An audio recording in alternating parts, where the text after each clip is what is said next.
Welcome, everybody. This is Denny with Why Is This True? And joining me today is Kevan Trimmell. And Kevin and I have done a couple interviews, most notably what we're calling his debut interview, which we did back on June 5th of 2017. And then later we got together with Carl Mollison, where we did a higher self-channeling, and that was on July 27th of 2017. And so we decided it might be a good time to kind of check back in and see what's happening and get some updates from Kevin. So thanks, Kevin, for joining me. I really appreciate it. Thanks, Denny, for having me back. I thought it'd be nice to get caught up, and there are a couple points I wanted to talk about. Probably the most notable is an experience I had in December, and I wrote it down on my timeline, December 5th. I had this recall where I was like in a conference room, and on just like a Skype call on the video screen was Anthony Zender, and he was talking, and there was all these it looked like business people sitting around this conference table, and I'm sitting there, and but it's all muted. I can't hear any audio. It's just muted, so I can't hear what they're talking about.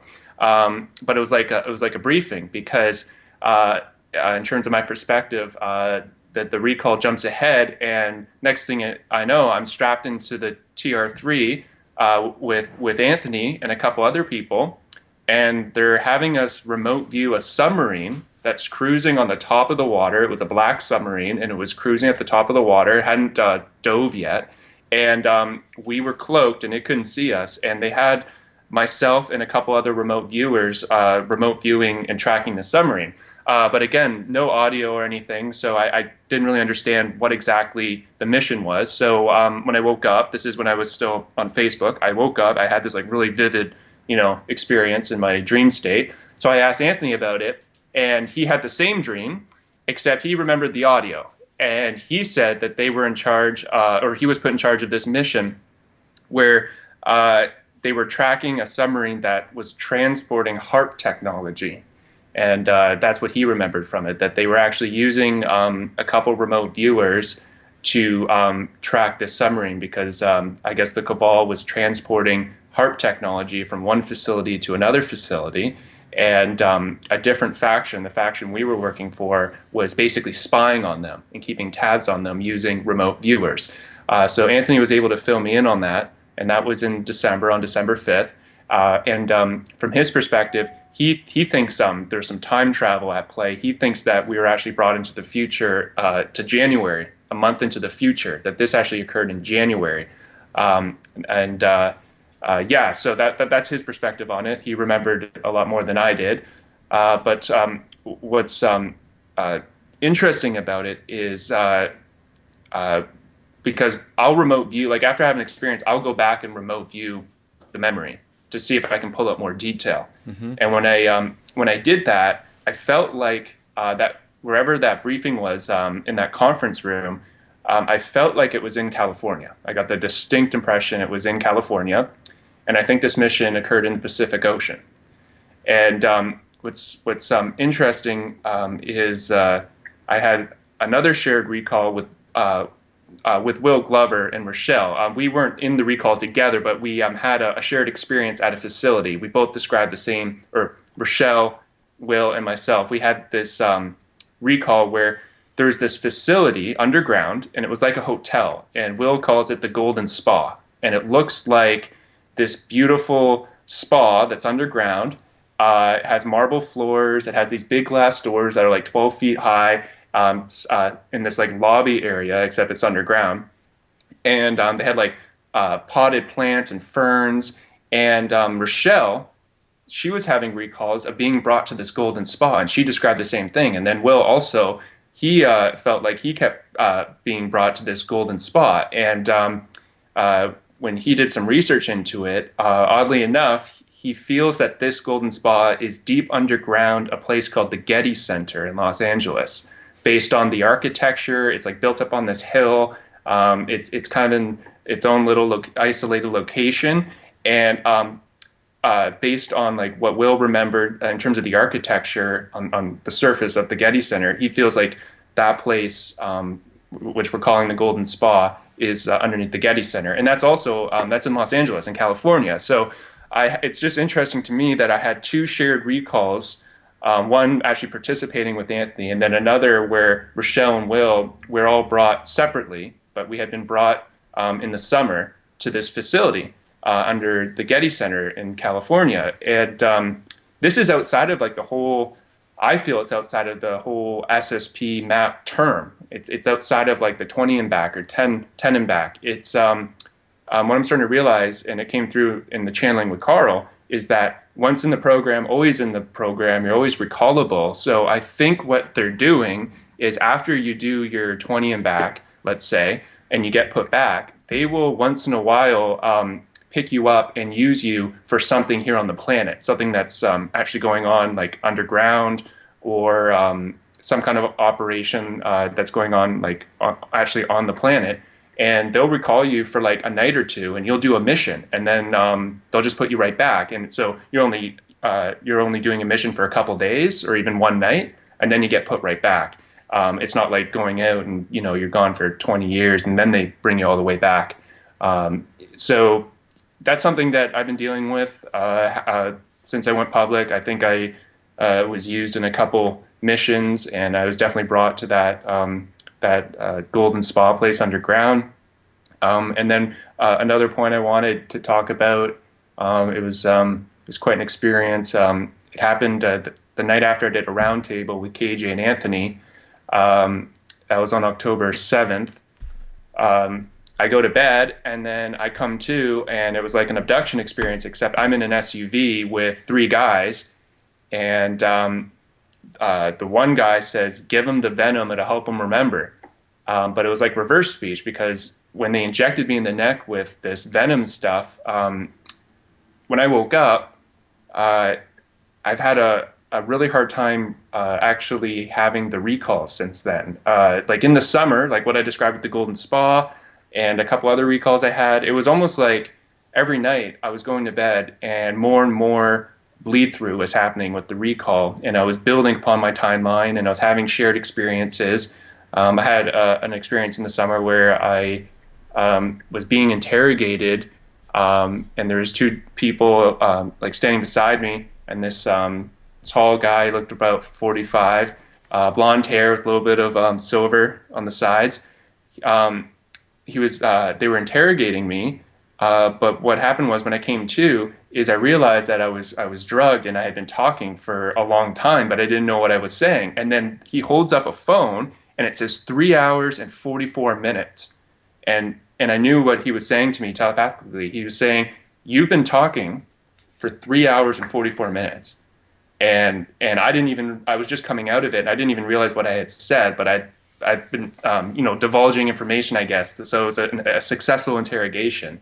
And that was related to Elena, because I remember actually saying her name near the end, and they seemed really pleased when I said Elena Kapolnik. They smiled, and then they held up the phone, and they're like, "Yep, you've been talking about probably her for 3 hours and 44 minutes." So I was having a lot of those recalls in the summer, and then in October, after that roundtable with Anthony and KJ, and had the experience where they injected me with something called the venom, I really haven't had any recalls aside from what happened in December, which was actually, I feel, like a live operation. I think they grabbed us for a night or two and put us back, and I wasn't able to remember the audio, but I remembered like going through the motions and bits and pieces of what happened.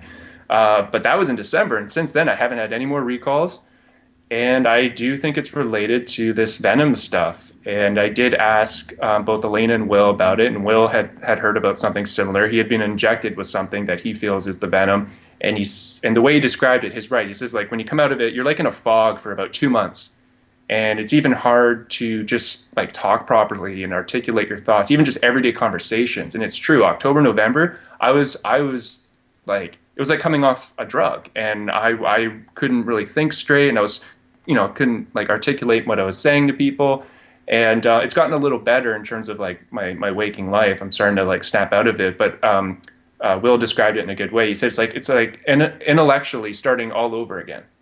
And I have had major like blocks, and also like I went back a couple days ago, and I was rewatching that interview I did with Elena. And in the summer, when I was talking to her about certain experiences I had, it was like watching that video for the first time. Like, and I just watched that in March, and we recorded that in September. And I'm listening to myself, and I'm like, I don't even remember saying that. I don't even have that memory anymore. So they actually kind of like redid the blank slating, I think, with this Venom stuff as like a failsafe. But apparently it does fade eventually, and I am starting to like snap out of it. But anyway, that's the major points I wanted to talk about. That would be like the update. Unless you have any questions. Yeah, is there a date for the Getty Center experience? Do you have a date associated with that? I should have written it down in the timeline. It happened in mid-August. Oh, mid-August. And it was such a vivid experience. And I'm going to tell people that who are actually keeping a dream journal and doing the timeline. Sometimes when you have like a really vivid dream, you're like, oh, I'll never forget that one. I'll always remember that one. And it's true. I can still recall what happened, but I should have written down the actual date. It's so important to actually write down the date, even if you feel like you don't need to write down every detail because you're like, oh, I'll always remember that dream no matter what. At least write down like August 15th, or you know what I mean? Like write down the date, because it's really important, especially when you're comparing recalls with other people. Yeah, we're getting Venom. Or if you get injected with this Venom stuff. Elena, when I asked her about it, she said, that stuff melts your brain. That was her first response. She's like, that stuff melts your brain. And she said, what a major fuck up on their part. Sorry, but that's what she said. Like, what a major fuck up. Like, I can't believe they did that. That just melts your brain. And it's true. It's weird now when I go back and watch the videos in the summer I did recalling all this stuff, because now I have literally a fog, a mental blank, and it's like watching it for the first time, which is pretty eerie to watch yourself talking. And at the time, I remembered those details very, very vividly. And now I pretty much have no memory of what I was talking about in the summer, and that's scary to watch yourself do that. So with these memories, have you had any suspicions or methods for kind of distinguishing between implanted memories and something that you feel really happened, or is it kind of like it could be either one? Yeah, that's a good question. I have researched the idea of screen memories, and I know they definitely put in screen memories. And for me, I feel like the real memories are the ones that come back as recurring dreams. Like they kind of haunt you, and because they're embedded in your deep subconscious, so that your subconscious through your dream state keeps trying to remind you, like, this is a memory that you're suppressing. This is a real memory. I have had like other experiences that it was just a one-time dream, and I felt like that was kind of like disinformation. It was probably a screen memory. It is controversial to talk about, but I have had like these screen memories, I think, where it's like really positive, you know, like it seemed like it's like a ceremony, and it's almost like what you see at the end of Star Wars when they blow up the Death Star, and there's like a ceremony, and everyone's like in their uniforms and cheering, high-fiving, like welcome to this awesome ceremony, and it's all like happy, and that I don't know, I think that's a screen memory, because 99% of my recall, the tone and the mood is just so strict and fear-based. Like they use fear to control you. You're so afraid that you would never think of disobeying an order, and it's very militant. So the MAP acronym works, like the Mercenary Army program, because like I'm a civilian, I never signed up for the Army. So it's so when I'm having this experience where I'm around military guys with machine guns,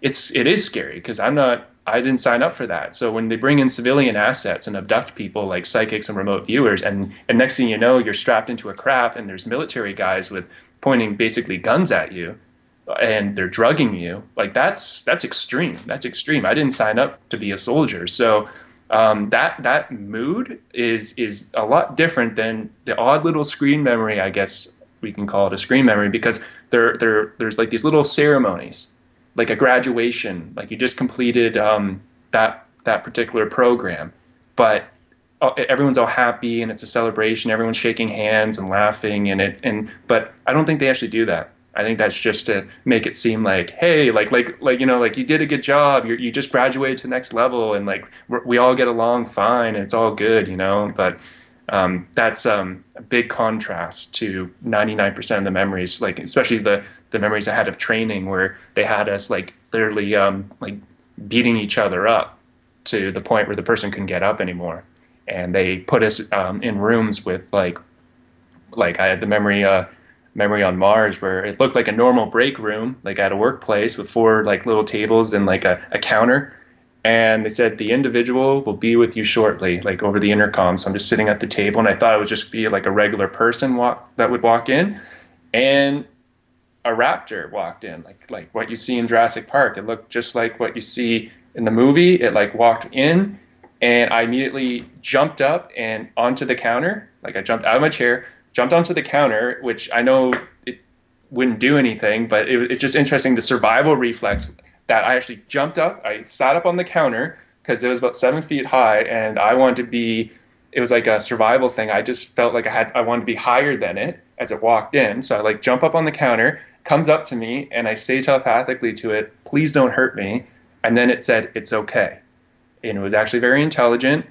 And that's where the memory ends. So I don't know what happened afterwards, but it did say like, you're okay. But I just thought that's an interesting recall, because the instinct of when you see like something you're not expecting, especially in terms of what you would think of something that doesn't belong in your ecosystem. Like we have this idea of like we know, or we think we know what is in our ecosystem. So when you're basically all of a sudden you turn and there's a dinosaur walking towards you, man, the instinct for me was I just leapt out of my chair and I jumped up on the counter with my back against the wall, and this thing walked up to me. And that was one of the scariest recalls I have, because this thing is walking towards me. And in that moment, I realized like, yeah, I'm sitting up on the counter, but like I'm at its mercy. I can't do anything. And so like that's like an extreme recall I have. And it's kind of like the recall of being in that chamber with the long-nosed gray. That was definitely one of the scariest recalls as well, because that being was like nasty, like just its energy, nasty, and what it conveyed to me, that it was definitely one of the genetic farmer races, and it gave me this download of its perspective, where we are like cattle, and they just see us as like clever animals that are meant to be used and abused, and they don't see us much different than how we treat livestock, like eating pigs. So that was quite a nasty experience as well. So what I'm trying to say is that like when you have those kind of experiences, and then you have like the odd experience where there's like this celebration, like it's graduation day, because I have a lot of recalls of being in classrooms, and I do remember the training where you're in like a classroom. So I guess maybe, they put in these screen memories where you get like a passing grade, and it's graduation day, and you feel accomplished and good, but I don't think they really care. So yeah. You said ecosystem. Would you equate that with consensus reality?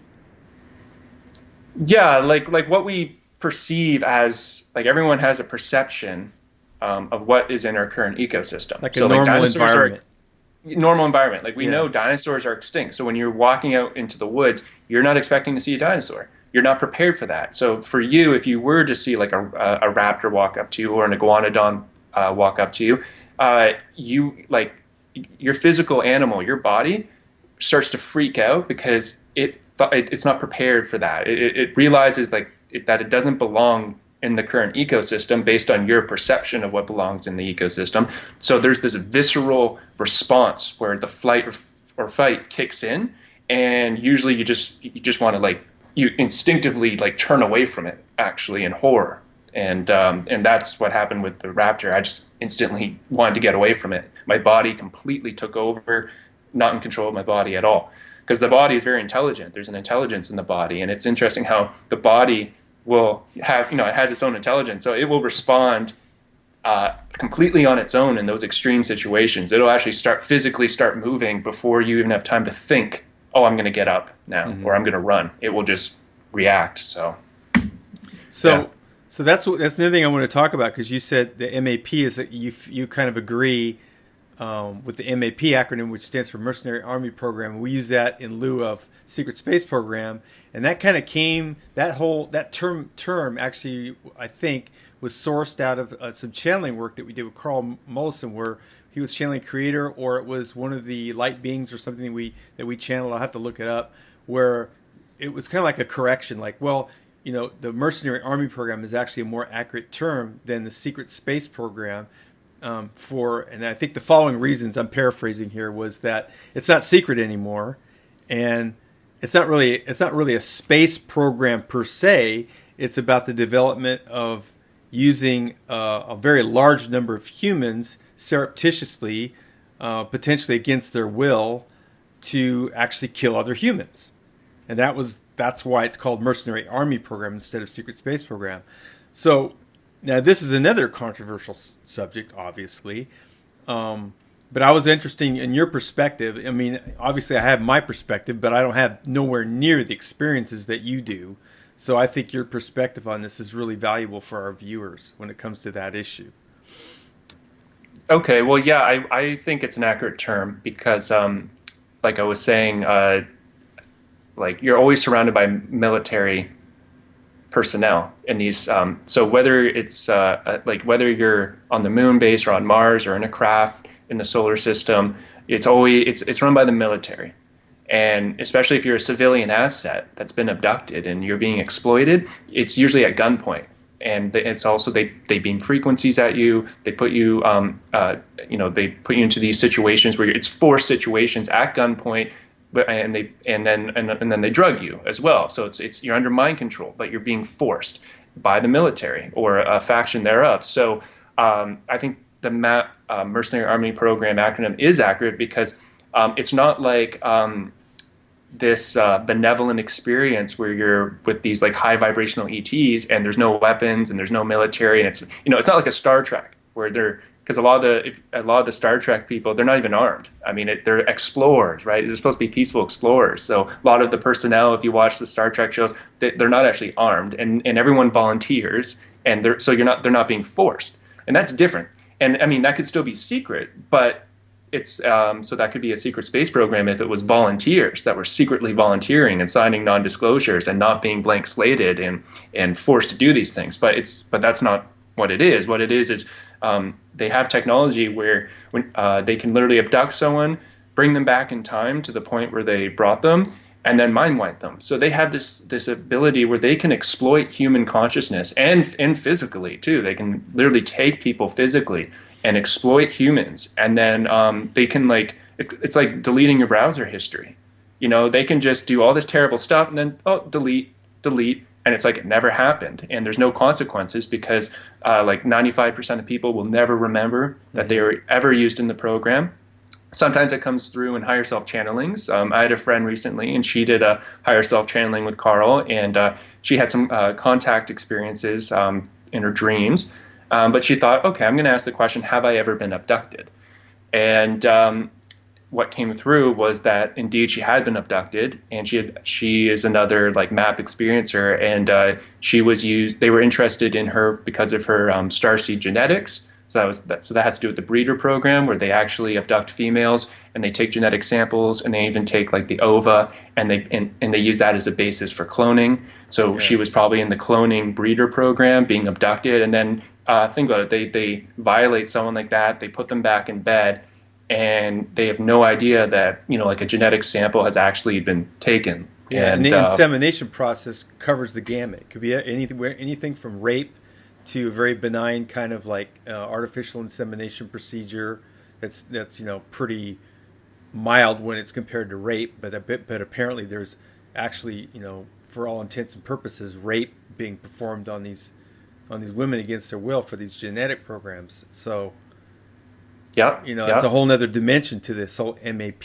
thing, and we've asked and we've gotten the answers indirectly, and more recently we asked specifically, is there such a thing as a positive faction with the MAP or SSP? And we got an unequivocal no. There's no such thing as a positive faction of the SSP. And I know that doesn't sit well with a lot of people. A lot of people kind of hold out hope that there's some reason to be involved with this for the greater good.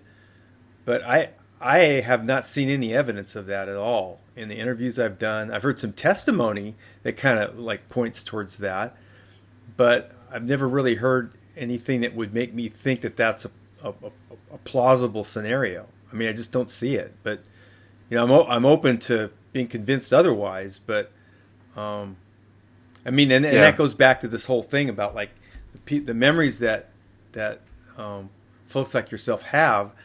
The big challenge here is like, well, what's real? What can I look at and say, okay, this is something that's going to help me figure this out, and this is just white noise, or something that's being that's an experience I'm had that's being given to me to mislead me in my conclusions about what's going on. Yeah, and something that's going on too is there's so many different programs running out there and so many different factions now that there's a civil war going on between different factions. So a lot of times I think there might be some confusion over like when someone thinks they may be involved with like a positive faction of the SSP, it could be a competing faction. For example, Trump. He is backed by one of the ICC groups, which is a competing faction with the old paradigm. Now, that doesn't necessarily mean Trump is good. It means that it's like one corporation competing with another corporation. Right. So they will shut down certain programs and literally fight each other. Like that's what happened with the submarine. One faction was spying on another faction transporting this HARP technology. And I know right now there's an operation going on where a lot of the Monarch facilities are being shut down.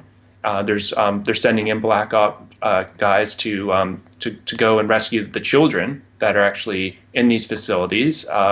And so that sounds good. I mean, that sounds good on the surface. Like, okay, they're shutting down these Monarch facilities, these pedophile rings, the satanic ritual abuse facilities. They're actually going in and rescuing the children.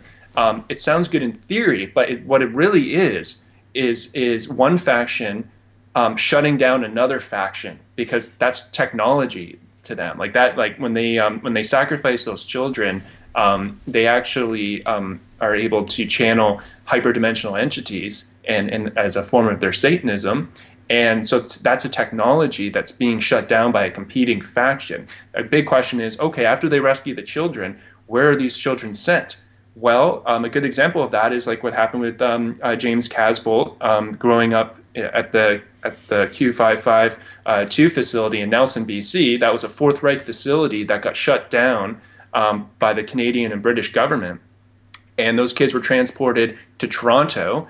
They were healed because they had so much nanotech in them. The surgeons removed most of the nanotech, and then they were given to foster families in the UK. But the program, the IBIS program, continued, but they just changed it a little bit so that now they had, instead of keeping the kids in an orphanage on a military base, now they had foster families that were MI5 families, and they worked with the British government, and they continued to experiment on those children, except it wasn't as severe as what the Fourth Reich did, because the Fourth Reich literally kept them like underground, no human contact. They had no parents, no families. They were just guinea pigs. And so now the British government rescues these children and they're given foster families. But in James Casbolt experience, his foster dad turned out to be one of the biggest drug dealers in the UK and unfortunately abused him. So it's just like degrees here, lesser right. Lots of shades of gray. And right. So. And it's usually very complex. I mean, it's not the white hats and the the dark fleet. I mean, that's not really what's going on here by any means. But I always go back to like the whole aspect of military. Well, what's the genesis? What's the creation? What's the purpose of military? Well, it's people who are professional killers, or people that are murdering fellow humans for whatever reason. Patriotism, because it's a good paycheck, because of the camaraderie, the gang mentality, whatever it is. I mean, for a lot of these guys, when they actually gets into the heat of the battle, if you ask him, well, why did you fight? He says, because my buddy was here in the foxhole with me. That's what it boiled down to.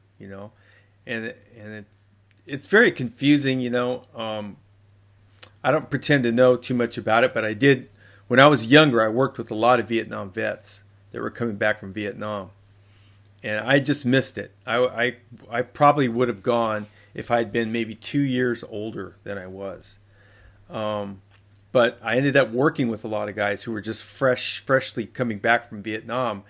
And that was quite an experience for me because I had very little appreciation of what that does to people, that war experience. And then I got a firsthand view of it in my face. I met people who could not sleep in a room if the windows were shut.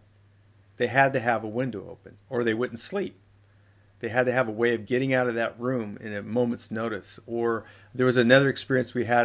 We were doing agricultural.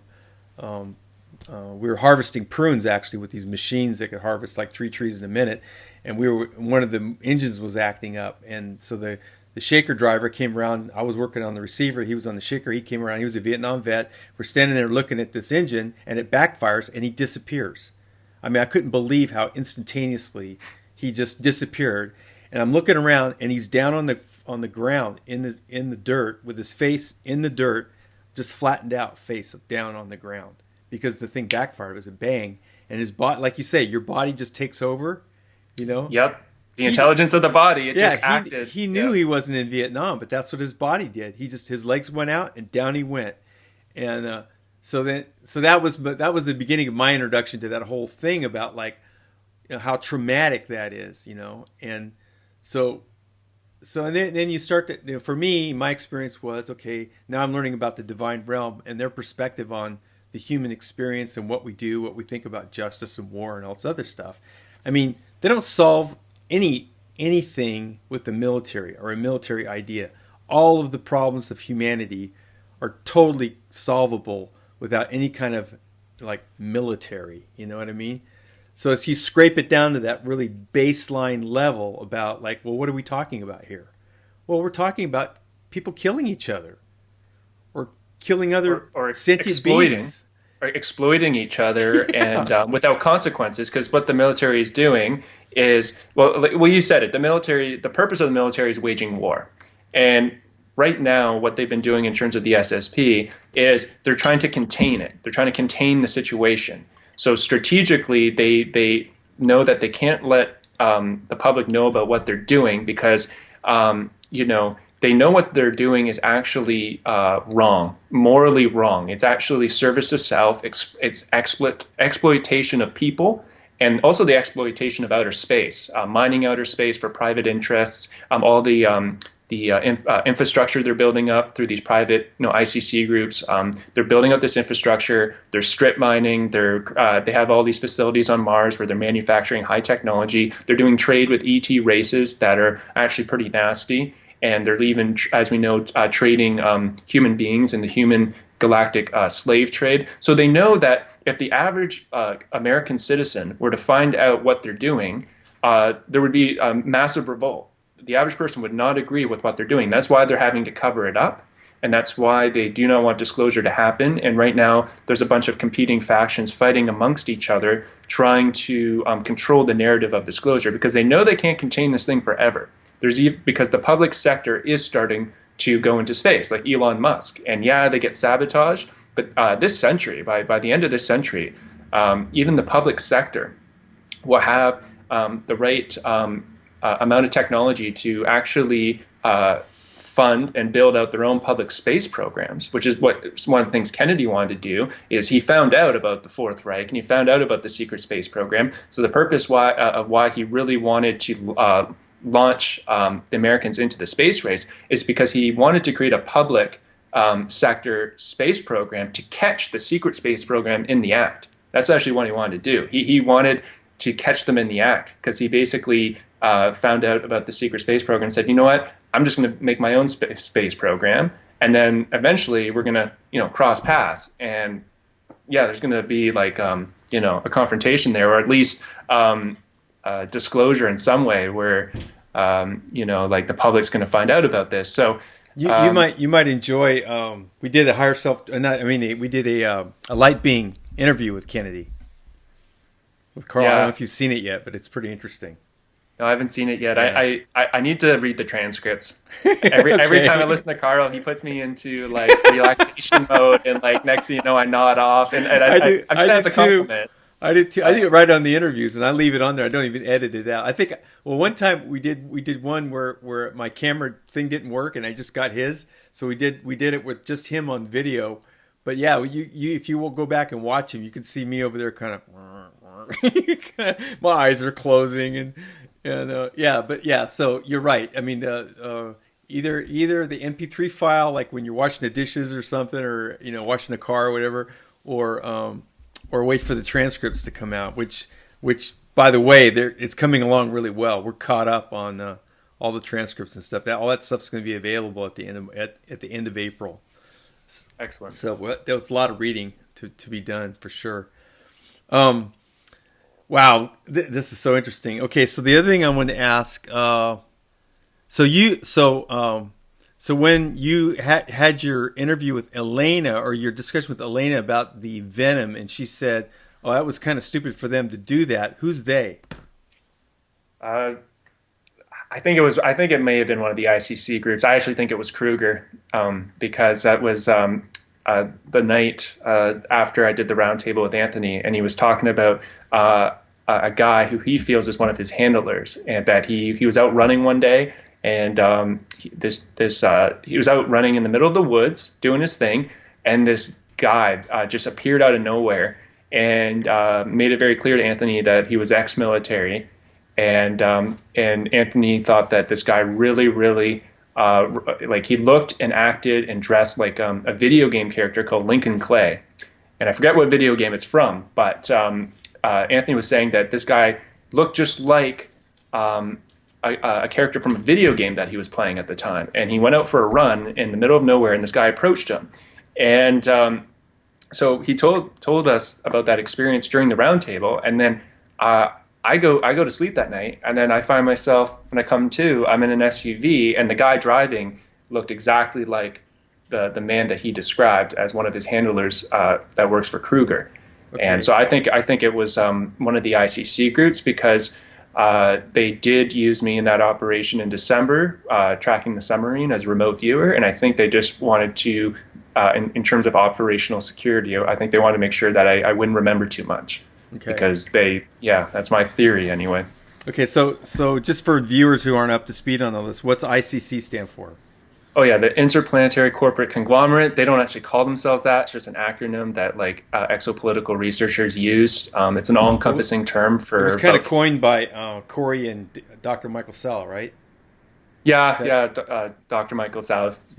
Most people have followed his work on exopolitics.org, and that's an all-encompassing term for all the private sector space programs that are usually traced back to some kind of nobility family, not just Western Europe nobility families, but all around the world. So Asia as well, Japan, China, they all have their secret space programs, usually, and it's usually backed by the precious metal cartel, and the precious metal cartel worldwide are usually traced back to like a Rothschild family or some kind of, or like the White Dragon Society in Asia. They're nobility families that can actually back these programs with real assets, like actually gold and silver and precious metals, because they're billionaires. And a good example of an ICC group is in the first Alien movie, the Whaling Corporation, Building Better Worlds, and they send those people.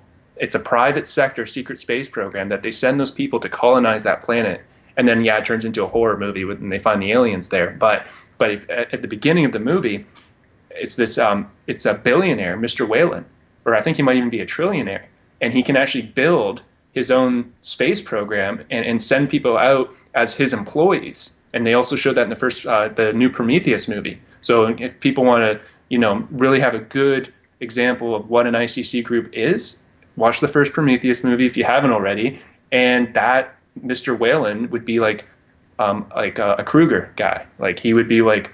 That would be one of the ICC groups, and there's over 30 of them on Mars, and they've also spread out throughout the solar system as well. So, that's and because it's big money and big business, that's another reason why they do not want disclosure. They're trying to contain the situation, and they're trying to keep it secret and control the narrative of disclosure, so that when the public sector space programs get out there, because they're building cameras now that are amazing. Like there's cameras on your phone that can zoom up on the moon, and they're unbelievable. And that's on a phone now, and you can literally get like close-up images of, the moon. Now, yeah, they have most of it's underground. They have cloaking technology, but that's just an example of how pretty soon technology is going to get to a point where they're not going to be able to hide this stuff anymore. Yeah. So they're going to have to do a trickle disclosure, and they're basically, which I can't believe they haven't already said, yeah, we have like a secret military base on the moon. It's a top secret base, and then they could give us some reason. If you watch the news, they're nibbling around the edges of that bush all the time. I mean, you go back 10 years ago and you look at the body of news stuff promoted through mainstream media that has to do with the possibility of, this whole thing. There's virtually nothing. I mean, you could search for days and you won't find anything. Fast forward 10 years and that stuff is just peppered all over. It's always couched in terms where I don't know, it's hard to describe it. They're kind of like shaving both parts out of the middle kind of thing. So you could actually perceptually you could take it either way. Like you could be a non-believer and say, oh well, isn't that interesting? And you put it in the entertainment category in your conscious mind, but in your subconscious mind, it works across the board. It's actually acclimating you to that reality that there's a lot more going on there than what we know about. So along the same lines of the ICC question, how about Kruger? Can you fill us in on that? What the hell's that about? Kruger. Well, it's one of the ICC groups. I didn't know much about Kruger until I met Anthony, and I guess he was recruited by them after his military service. So Mercenary Army program. There you go. They're an ICC group that is competing with all the other different factions, and apparently they've been responsible for shutting down some of the Monarch facilities. But again, is it good? Is it bad? I feel like they're shutting down a competing technology and a competing faction. It's just like one gang taking out another gang, and then you say like, well, hey, now there's one less gang. That's awesome. They took out that other gang, but there's still a gang. The fact is you don't know. Yeah. There could be some good news behind that, but you don't know. So I mean that's the other problem with the secret aspect of it. It's like if it was for the benefit of humanity, then you have to ask about the secrecy aspects. At least a portion of it anyway. Okay. The other thing I was hoping we could talk about is that we started this MAP forum on my website. Why is this true? And you're one of the moderators, along with Mick Schreier and a woman who's yet to kind of join us because she's doing some stuff with her family. It's Delina. I think it's Delina, but I'm not sure. Anyway, she's up in Canada, and she's closer to my age, and she's going to be one of the moderators because we're in dire need of females. But we do have a pretty good female presence on the forum already. We just started out, and so I just wanted you to talk about, why you decided to be a moderator there. What do you think about, what's the potential goodness that could come out of this, etc. Sure. I thought because, like when I first went public, we did the first interview, and I started networking with other experiencers. I started having like more questions than answers, actually, and Carl really, really helped me to get those deeper insights because I had abduction experiences I wasn't even conscious of, and they came through during the channeling, and I was able to find out so much more about what I went through.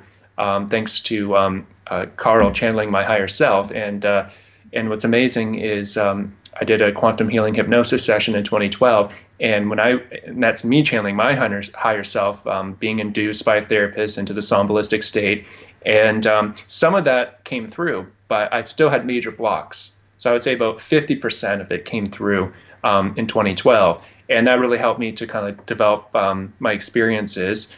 But I had all these questions, so I was able to basically ask. It was like a follow-up session from my quantum healing hypnosis session. I was my first session with Carl. I was actually re-asking a lot of the questions that had come had come through during my quantum healing hypnosis session. So it was just amazing to get like that much more insight. And for me, like I'm someone that like, oh, I need awareness. Like for me, awareness is what heals me. So if it gives me anxiety if like I have an abduction experience and I can't really remember it too well. It actually kind of haunts me, and then I keep thinking about it because I can only remember bits and pieces. And so what was amazing about Carl is he was able, from a much higher perspective, just able to like give me all these insights so that I was much more self-aware of what I had been through, because then you can actually get closure and you can process it, you can understand it, and then you can let it go.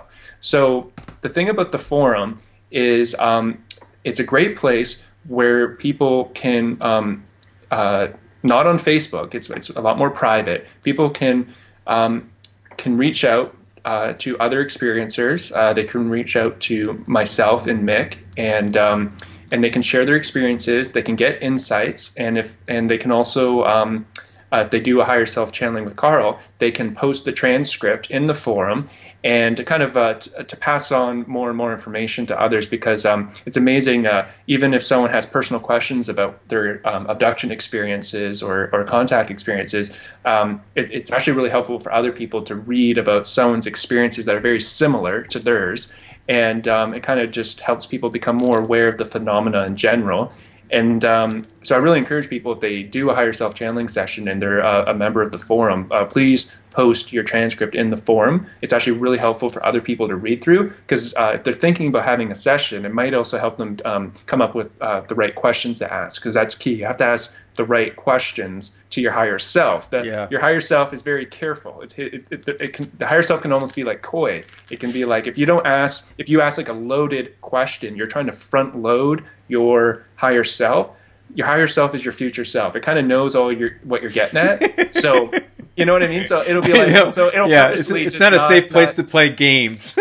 Yeah, exactly. You got to really, really like be authentic. I mean, you can't lie to yourself, right? Right. So got to be authentic and just ask those questions, even if they're hard questions, and the answers will surprise you. As long as you're being authentic, your higher self will usually give you those insights if they are of benefit only. Right. That's another thing. I've noticed that sometimes the higher self will withhold some information that you might not be ready for, because it does have a vested interest in its own evolution, and it doesn't want to frighten you or scare you or trip you out too much. So it's good to read other people's channelings, because then you can kind of get an idea of what questions to ask. Yeah, I think that's a good point you bring up. And then the most amazing example that I know of so far is Mick, who virtually doesn't have any memories of. I mean, he doesn't even have a fraction of what you've gone through. In fact, it's pretty close to zero, if I'm not mistaken. But yet I think was 220 in backs that he did, and always interested in the UFO and ET thing ever since he was a little child. So there's a lot of like little there's a lot of little evidence and symptoms of something that something's not something's unique about his his genesis, his growth in the world as a human, but yet in the channeling he did, there was really nothing divulged, because and you could really tell that when you read it. Like, it's like no good would come out of a rehash, or let me explain what happened to you, Mick, so you'll know that you were in the MAP and you were da da da da da da. And so I found it so interesting and so unique. And then plus his line of questioning in light of that, and then what happened afterwards. Obviously there's still more going on here, but I mean, right now, having spoken to him and whatever, he's okay with not knowing. He knows that dredging that stuff up wouldn't be perhaps very productive or help him with the spiritual growth, or that, so I have a lot of respect for him, because it takes great restraint and great maturity to be able to be put in that situation and be able to put it in a perspective where it just keeps helping you rather than drag you down. You know what I mean? Yeah. Because if you're one of the people, like let's say like 95% of people don't have any recall of ever being abducted or used in the program, and then you do a higher self channeling session and you find out you have, been used for like a 20 and back and you have no memory of it, it's actually probably better that you don't remember, because it would be like just like ripping out an old wound, like literally, like just, you know what I mean? It would just bring all that stuff up.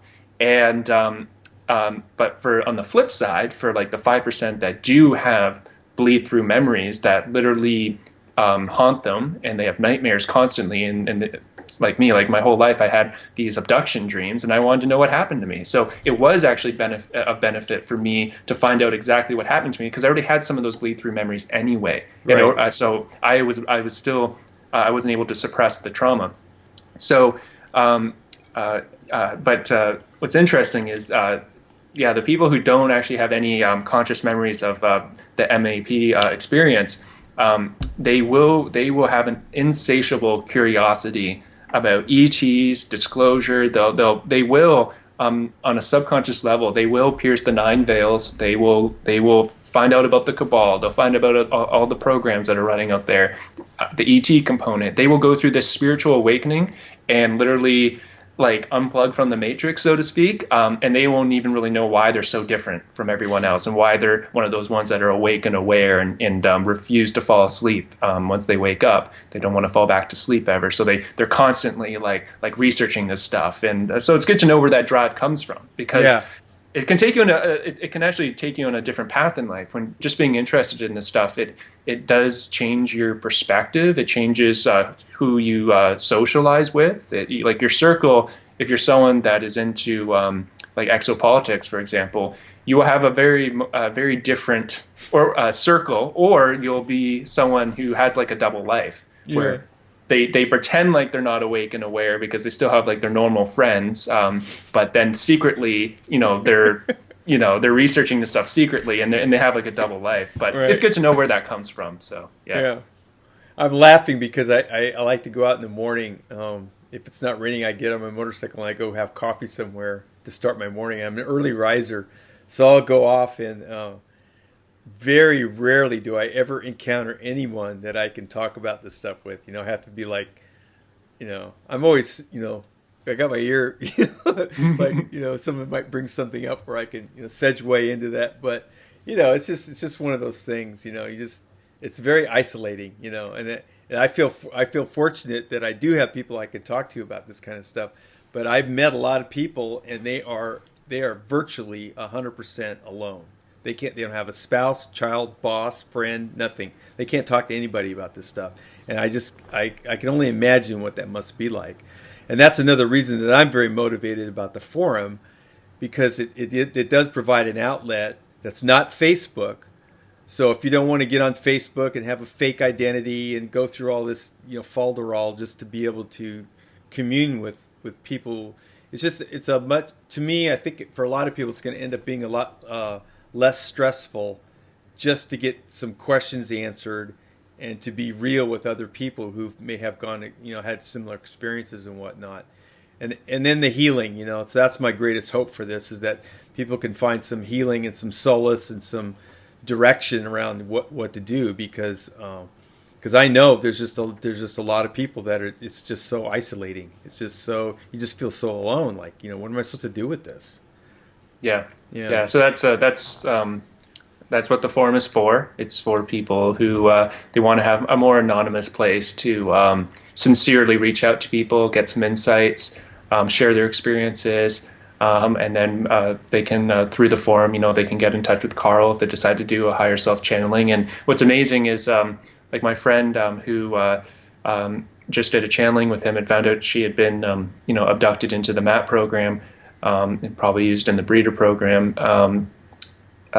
She tried to go for a quantum healing hypnosis session, but she couldn't be induced. The blocks were just so, what I mean? Like they were just so intense that the therapist could not get her to just be induced into the somnambulistic state. She had such major blocks. So Carl, he does the work for you. That's what's amazing. So if you're someone for whatever reason that hypnosis hasn't worked for you in the past because you had those blocks, usually because of the blank slating, if you are one of those 95% of people, you will have the blank slating was successful. So you have like major blocks that are kind of beyond you to deal with. So at least Carl, it's bypassing that. You just bypass it. He does the work for you, and you'll know, it'll resonate. Yeah. You'll know if it's your higher self.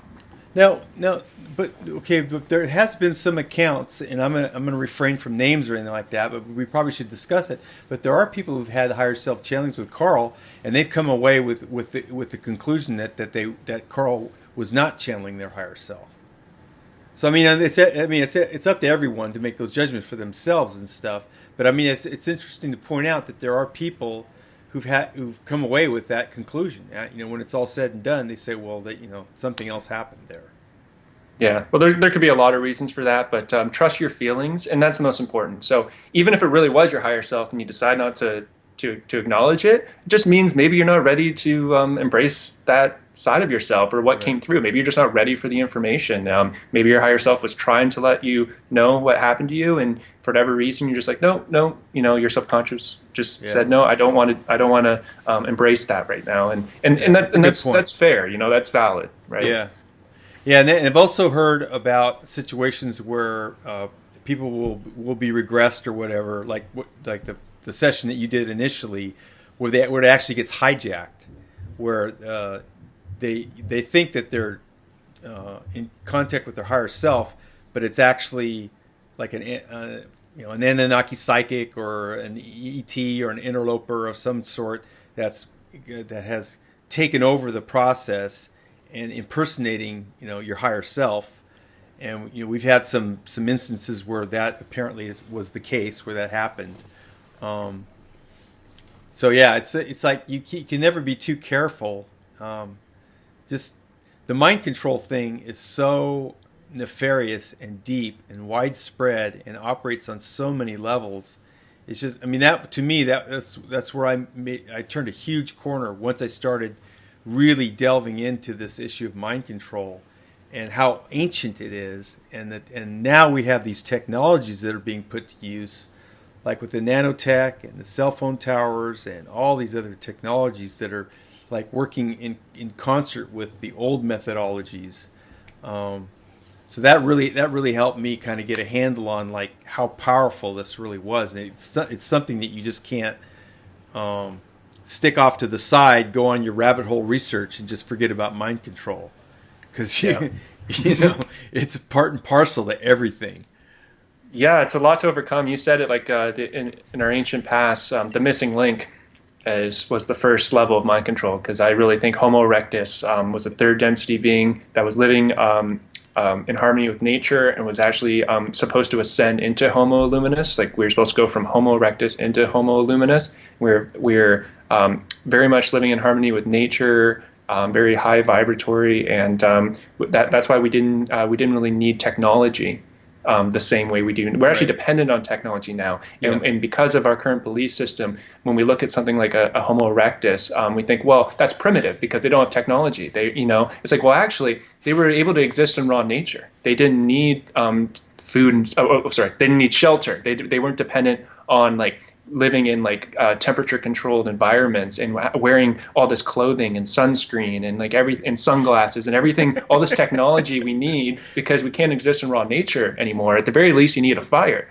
And if you don't have that, then in terms of survival, you need food, water, shelter, and fire. But that's actually a huge disservice that was done to us, making us into Homo sapien, is because we're dependent on the shelter and the fire. We've become fire people, essentially, and then technology has taken off from there. But before we were fire people, when we were just Homo erectus, able to exist in raw nature, very much like the psychic Sasquatch, which actually is something I wanted to talk about. I had a really awesome experience, and we didn't get to it in my first interview, but it was an amazing like telepathic astral experience I had, because in March of 2017 I talked about how I heard people walking around in my house, and then when I got up, I was in my light body already, and I looked back and I saw myself sleeping, and I realized, oh my God, I'm astral projecting and I'm lucid. This is cool. But then when I went into my living room, I saw the Greys standing at the staircase, and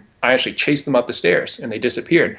But just prior to that, about 2 weeks prior, I had a similar experience, but it was a benevolent experience. Same thing. I sat up out of my body and I went into my living room, and there's these two beings, and they look like the Sasquatch. Okay, like 8 foot tall, hairy, like ape Sasquatch creature, but it was a very benevolent, intelligent. Had more of a human-looking face, brown fur. There was a male and a female. The male was just slightly taller, but both very, very tall. Exactly what the typical Sasquatch.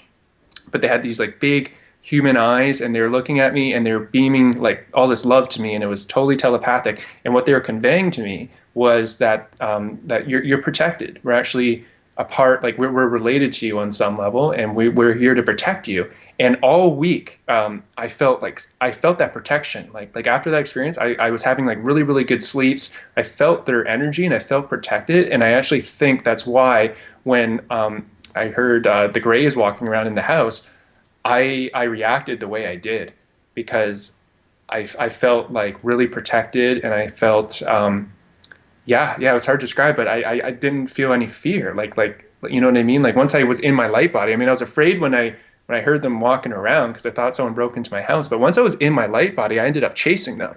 And it was because it was the same like astral projection experience I had with this Sasquatch. And after that, I looked into Kaloni Lapsaritis. He wrote a book called The Psychic Sasquatch, and he comes at it from a totally different perspective. And he thinks that they're like an 8th dimensional, higher density ET that is related to us through Homo erectus. We were related to the Sasquatch. We're very much like them at one point. And the Sasquatch is basically like the Homo illuminus. They're very much so. They're actually higher density being, and so they're a light being, but they can manifest temporarily in what you see as like the Sasquatch great ape form. And that's so that when they come to the planet, they can exist in raw nature and still enjoy raw nature. But they're ETs. They temporarily take on that form. They're actually an interdimensional being, and that's why you don't find any bodies. That's why the sightings, everyone will kind of describe the same thing, and there might be a little bit of evidence, like maybe some footprints or something, but there's no like actual body, and it's because they're ETs that come in here and visit us. But because of our belief system, this goes back to, well, when we see a great ape, we assume it's like Giantpithecus, and we assume that it's primitive. It must be left over from the last ice age or something. It's primitive, and that's our perception. Right. Like that because it's interesting. Someone sees a gray, which is like a naked looking gray. We instantly were like, oh, that's an alien, so that's advanced. Yeah, it's a hair thing. The more hair, the more primitive you are. Thus, yes. Kevin with no hair. That's right. So that's right. I'm evolving. But yeah. So I just think that it's interesting that we assume, like if someone were to see a gray or reptilian, they would instantly jump on and be like, I saw an alien. But if they see a Sasquatch, they're like, oh, well, that's just a big dumb ape. It's like a monster left over from the last ice age. And that has to do with us, our perception of it. Right. But nothing could be further from the truth. I mean, I really think I had a telepathic contact with the psychic Sasquatch. I think they're actually a real ET being, and they're kind of like guardians of the earth. I think they're one of the nature spirits that actually still comes here to enjoy raw nature. I see a viewer question for Creator in this. Sure. So we'll have to go there, cool. huh? Yeah. What's the true nature of the Sasquatch? Because I know you interviewed Keegan Reed. And, and he has that philosophy too, that it's actually a higher density spiritual being, and it's not a big dumb ape that's walking around the woods, and you can't, like, you're an idiot if you think you're gonna like go out and shoot the thing and present the body like to the public. It's a higher density ET, but again, we think it's primitive because we're judging a book by its cover. Right. So yeah. Anyway, I just thought I'd share that because I wanted to share something positive, that sometimes whoever your guardians or your guides are, I felt like it was for whatever reason, those were like my guardian angels. Even though they were Sasquatches, I really felt those were like my guardian angels, and they were protecting me. And that's why I reacted the way I did when 2 weeks later when the Greys showed up. boom, I was astral projecting, and I wasn't afraid. And I just, because I felt protected, I felt like someone had my back, like a higher density being had my back. That's why I chased them out of my house, just like you would chase anyone else. You'd just be like, get out of here, this is my space. We saved the world once again. Well, hopefully that's the intention. So, well, thanks, Nick. I really appreciate you doing this with me, and we'll see you on the forum. Yeah, I'll be there. And Okay. thanks again for just giving me the opportunity to still be of service to others. I really appreciate it, Denny. Thank you. Okay. Thanks for joining us, everybody, and we'll be back. Bye-bye. Looks great. Good. Man, there's a really nice painting behind you. Yeah, I know. It's I picked it up from this unknown artist.